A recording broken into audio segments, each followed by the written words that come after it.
ফিলিস্তিনের মুসলমানের কান্নার আওয়াজ, ইসরায়েলের জালেমদের জুলুম অত্যাচার। মায়ের সামনে সন্তানের জবাই করা হয়, সন্তানের সামনে মা বাবাকে অত্যাচার করা হয়। রহমতের চাদর দিয়া হেফাজত করেন, জালেমদের হেদায়েতের ব্যবস্থা করে দেন।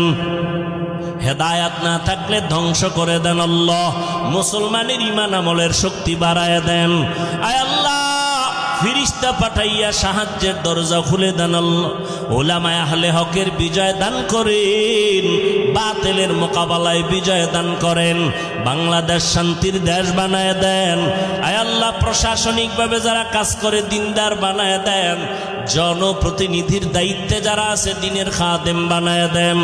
রিয়া হাসাদ কিবির দূর করে পরস্পরে মোহাব্বত ইখলাস দান করেন। ইলম হিলিম হিকমত আমলে বরকত দান করেন। আয় আল্লাহ, উলামা তোলাবা উম্মতের অন্তরে মোহাব্বত বাড়ায় দেন, মুখালেফের মুআফিক বানায় দেন। জাহিরি বাতিনি দুশ্মনদের চক্রান্ত থেকে হেফাজত করেন।